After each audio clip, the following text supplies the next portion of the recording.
আপনারা আম দিয়ে বহু ধরনের রেসিপি দেখিয়েছেন, তবে আমি তৈরি করে দেখাচ্ছি আমের পাঁপড়। আমের পাঁপড়টা কী করে তৈরি করি সম্পূর্ণ ভিডিওটি দেখুন, তাহলেই বুঝতে পারবেন। দেখুন, এখানে আমি একটা মেজারমেন্ট কাপ মেপে 1 কাপ সাবুদানা নিয়েছি। সাবুদানাটাকে আমি ভালো করে জল দিয়ে 2 থেকে 3 বার ধুয়ে নেব। নমস্কার বন্ধুরা, আশা করি হয়তো সকলেই ভালো আছেন।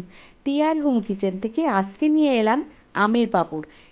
কী করে এই আমের পাঁপড় রেসিপিটি আমি তৈরি করি সম্পূর্ণ ভিডিওটি জুড়ে থাকুন, তাহলেই বুঝতে পারবেন।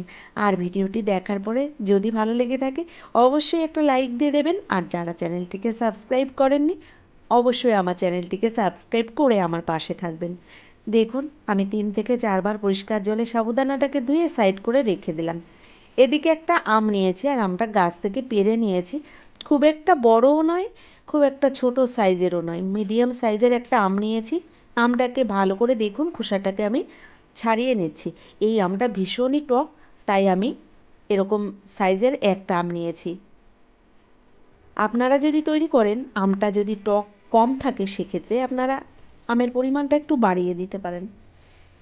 দেখুন, আমটার খোসা ছাড়িয়ে নেওয়ার পরে আমি টুকরো টুকরো করে কেটে নিচ্ছি, যে কোনো একটা সাইজের কেটে নিলেই চলবে। তো আমটাকে আমি ঠিক এভাবে কেটে নিয়েছি। আর আমটা কেটে নেওয়ার পরে ভালো করে জলের মধ্যে আমি ধুয়ে নেব। তো আমটা কেটে নেওয়ার পরে আমি ভালো করে জলে ধুয়ে নিয়েছি। আর এদিকে কড়াইতে দিয়ে দিলাম আমি অল্প পরিমাণে একটু জল, এর মধ্যেই ধুয়ে রাখা আমটা দিয়ে দিলাম। আমটা দেওয়ার পরে দিয়ে দিচ্ছি এর মধ্যে একদম অল্প পরিমাণে একটু লবণ।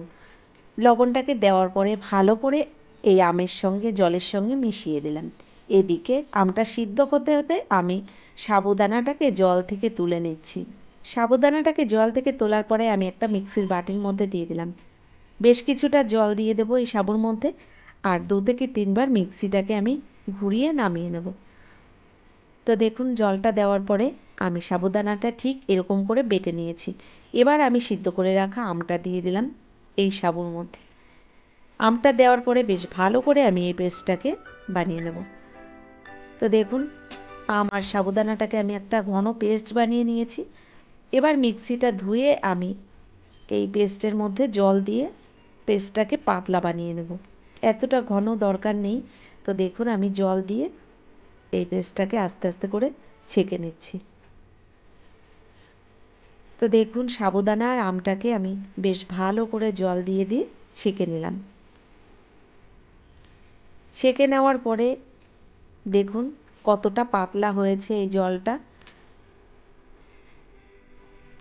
ঠিক এরকমই পাতলা বানিয়ে নিয়েছি। এবার দেখুন, এদিকে গ্যাসের উপরে আমি একটা কড়াই গরম বসিয়ে দিয়েছি, তবে গ্যাসের ফ্লেমটাকে একদম লো হিটে রেখেই আমি এই সাবুদানার আমের পেস্টটাকে দিয়ে দিলাম কড়াইয়ের মধ্যে। স্বাদ মতো দিয়ে দিলাম লবণ। লবণটাকে ভালো করে মিশিয়ে দিলাম এই জলের সঙ্গে। এবার দিয়ে দেব এর মধ্যে একটু গ্রিন ফুড কালার। এটা একদমই অপশনাল, তবে আমের কালারটা আনতে হলে আমাকে গ্রিন ফুড কালারটা একটু ব্যবহার করতে হবে। দেখুন, আমি এখানে 2 ফোঁটা পরিমাণে গ্রিন ফুড কালার ব্যবহার করেছি। আর এটা দেওয়ার পরে দেখুন কাঁচা আমের যে কালারটা, সেই কালারটা চলে এসছে। গ্যাসের ফ্লেমটাকে একদম লো হিটে রেখে আমি 5 থেকে 6 মিনিট এভাবেই রান্না করে নিচ্ছি। আর আস্তে আস্তে আপনারা দেখুন কতটা ঘন হয়ে গেছে। এবার দেখুন, এর মধ্যে দিয়ে দিলাম 1 চামচ পরিমাণে চিলি ফ্লেক্স। চিলি ফ্লেক্সটা দেওয়ার পরে দিয়ে দিলাম 1/2 চামচের থেকে একটু কম রয়েছে গোটা জিরে। জিরে আর চিলি ফ্লেক্সটাকে আমি ভালো করে এই আমের পেস্টের মধ্যে দেখুন মিশিয়ে দিলাম। তো এভাবে কিছুক্ষণ মিশিয়ে দেওয়ার পরে আমি এবার গ্যাসটাকে বন্ধ করে নামিয়ে নেব। তো দেখুন, আমি আম আর সাবুর পেস্টটাকে নামিয়ে নিলাম।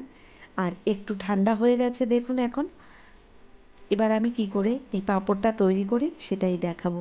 দেখুন, আমি চলে এলাম ছাদের উপরে। আর একটা পাতলা প্লাস্টিক নিয়েছি আমি পেতে, তার উপরে 1 হাতা করে এই পেস্ট দিয়ে আমি আস্তে আস্তে করে হাতার পেছনের দিকটা দিয়ে এরকম করে চেপে চেপে পাঁপড়গুলোকে বানিয়ে নিচ্ছি। এই পাঁপড়টা কিন্তু রোদ্রে না দিয়েও আপনারা বানাতে পারেন। সেক্ষেত্রে আপনারা ফ্যানের নিচে রেখেও এটা শুকিয়ে নিতে পারেন। তো তো যেহেতু ভালো রোদ ছিল তাই আমি ফ্যানের নিচে না রেখে ছাদের পরেই চলে এলাম রোদ্রে। দেখুন একইভাবে আমি সব পাঁপড়গুলো বানিয়ে নিলাম।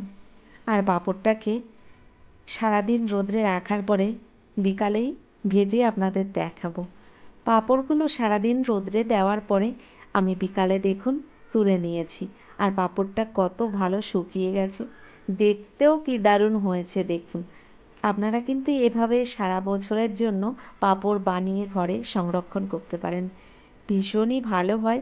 আর দেখে কেউ বুঝতেই পারবে না যে এটা আপনি ঘরে বানিয়েছেন।